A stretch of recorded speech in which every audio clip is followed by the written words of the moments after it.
Warm greetings, Code Monkeys and fellow VEDSies, and welcome back to CodedLockFilms. Today I thought I'd do something a little bit different, actually kind of a throwback for this channel. Back in the day when I was in college, I used to play this game called Humans vs. Zombies. Essentially, it was a campus-wide version of tag. Some people would be humans, some people would be zombies. The zombies would try to kill the humans and turn them into more zombies, and the humans would defend themselves with Nerf blasters. I used to be really into modifying Nerf blasters, and I put a couple of things on this channel back in the day, but the thing I liked most was the cosmetic aspect of modifying Nerf blasters, and I'd like to show you a very recent creation of mine. I obviously haven't modified Nerf blasters in a very long time because I haven't played the game in a very long time, so I haven't had a reason to. But for my friend Pete's bachelor party, I had to do a new Nerf modification, so I dusted off my old skills and I put something together, and this is it. This is a piece that I have cobbled together primarily using a Nerf Demolisher and an AirTech 3000. The AirTech 3000 is this rocket launching thing, and the Nerf Demolisher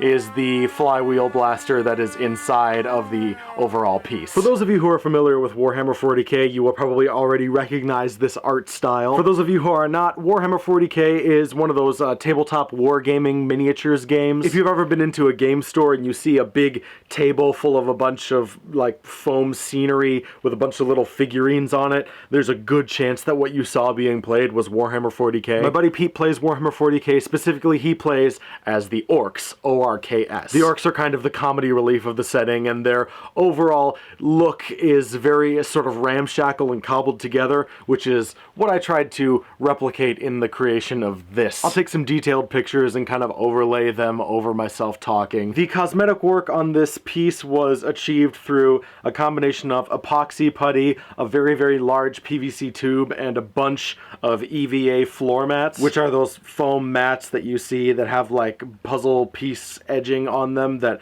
allow you to lock them together. The Nerf darts themselves are fired using this simple flywheel setup here. They come out of this hole on the front. You charge up the missile by pumping a bunch of air into a tank using this piece right here. Just you pump that up several times, and then you launch the missile by pulling this piece right here. The detailing on this was tons and tons of fun to do. I loved weathering this thing up. One thing I did not do, which some people who are hardcore Nerf modders might find a little bit strange, is I haven't painted really any of the moving pieces. I have not painted the access door, nor have I painted any of the triggers, and that is because this blaster does not open. I cannot take this thing apart to service the inside of it, because basically the entire front half is encased in this big PVC tube. And I find that whenever you paint moving parts, you really want to be able to take the piece apart so you can re-grease them every so often. And because I can't do that with this piece, I decided not to paint any of those parts. I also don't have really any internal modifications done to the Nerf Demolisher itself. It's just a standard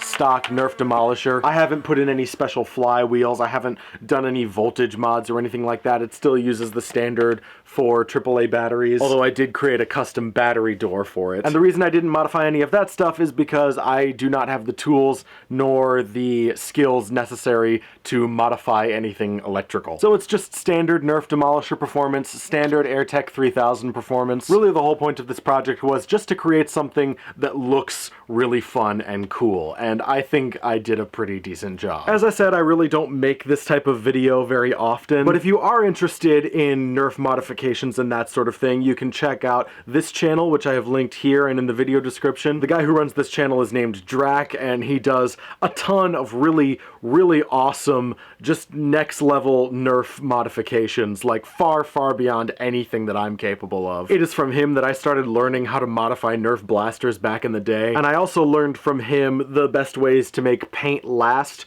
on a Nerf modification project, so that's been really, really helpful for this. And I'm also going to link to another channel here, William Shakespeare, who I've talked about a couple of times on this channel before. This guy is basically the entire reason I know anything about EVA foam and how to craft things with it and how to properly paint it. Jake is a really fantastic resource for anyone who is interested in getting into creating like sort of just props and various like movie replicas, that sort of thing. He does it in a way that's really cheap and really accessible, just to sort of the everyman on the street. So please check out both of these guys if you're interested in this sort of thing. But that is about it for this video. Please leave a comment telling me what you thought, and until next time, Code Monkeys and fellow VEDSies, I will see you tomorrow.